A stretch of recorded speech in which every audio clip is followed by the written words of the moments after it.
बहरहाल आगे बढ़ लेते हैं। बिल्कुल। शपथ ग्रहण के दौरान सांसदों ने कई नारे लगाए हैं। जय फिलिस्तीन, जय हिंदू राष्ट्र जैसे नारे गूंजे।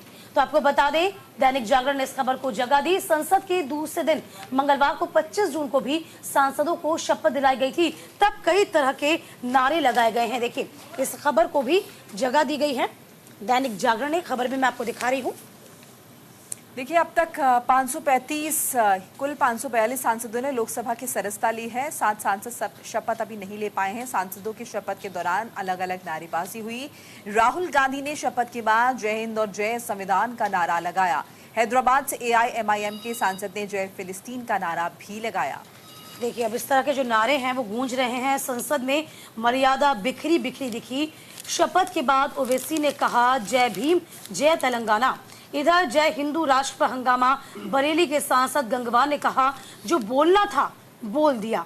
तो आप देखिए, जय फिलिस्तीन कहने पर बरेलवी मौलाना को आपत्ति है। तो फिलहाल देखिए, संसदीय मर्यादाओं को आघात पहुंचाने में 18वीं लोकसभा के लिए निर्वाचित कई सांसदों ने कोई कोर कसर नहीं छोड़ी। हैदराबाद से कई बार के निर्वाचित सांसद असदुद्दीन ओवैसी ने शपथ के बाद जय फिलिस्तीन का नारा लगाकर संसद को अपनी राजनीतिक एजेंडे का मंच बना लिया। इस तरह से भाजपा के बरेली के सांसद है छात्रपाल गंगवार ने भी जय हिंदू राष्ट्र का नारा लगाकर विपक्ष को उकसाने का प्रयास किया गया।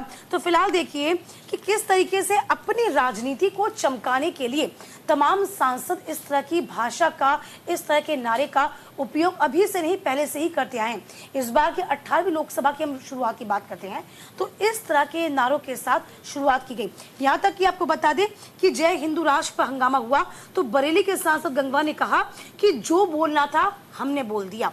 तो फिलहाल आपको बता दें कि जय फिलिस्तीन कहने पर बरेलवी मौलाना को आपत्ति हुई। कुल मिलाकर देखा जाए कि अपनी सस्ती लोकप्रियता के लिए सांसद किस हद तक चले जाते हैं, कभी कभी वो अपनी मर्यादा को भी भूल जाते हैं। और देखिए, कहीं ना कहीं होड़ भी है ये दोनों दलों के बीच, चाहे हम सरकार की बात करें, विपक्ष की बात करें।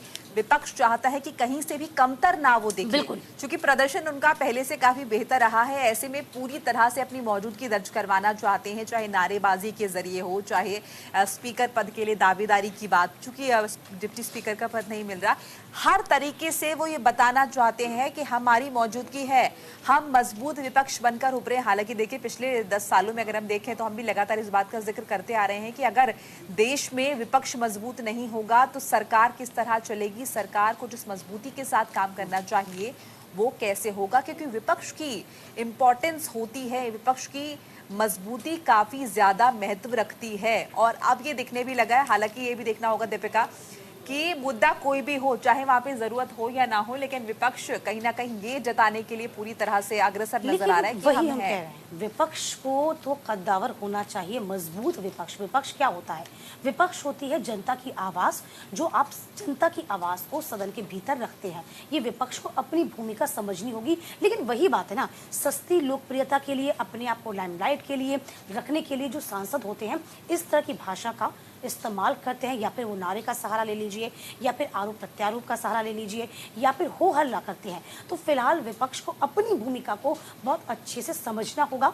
जनता ने आपको इसीलिए इतना अच्छा, यूँ कह सकते हैं कि आपको भरोसा देकर इतना बढ़िया, आप कह सकते हैं कि मतदान किया, आपको कम से कम इस तरह से संसद में लाके खड़ा किया। तो आपको वो तमाम चीज़ों को समझना होगा कि जनता की आवाज़ को आप समझें, जनता की आप आवाज़ को बेबाकी से उठाएं, ना कि इतने इस तरह की जो नारेबाजी का इस्तेमाल आप करते हैं उससे किसी का भला नहीं होता। इसको शायद दीपिका ऐसे भी देख सकते हैं कि बहुत टाइम बाद शायद वक्त मिला है और अपॉर्चुनिटी मिली है, तो उस अपॉर्चुनिटी को किसी भी तरह से भुनाया जाए, मौका चाहे जो भी पड़े सामने। जब असली मौका आएगा तब देखना होगा कि विपक्ष किस तरह से मजबूती के साथ उस मुद्दे को उठाता है जिसे उठाना चाहिए। 5 साल बहुत आसान नहीं होंगे सत्ता पक्ष के लिए भी, और विपक्ष के पास तो यूँ कह सकते हैं कि अब तलवार हाथ में है। अब देखना ये होगा कि पूरा सदन कैसे चलेगा, इसको देखने वाली बात होगी, क्योंकि जो संख्या है वो सभी की अच्छी है। फिलहाल आगे बढ़ते हैं।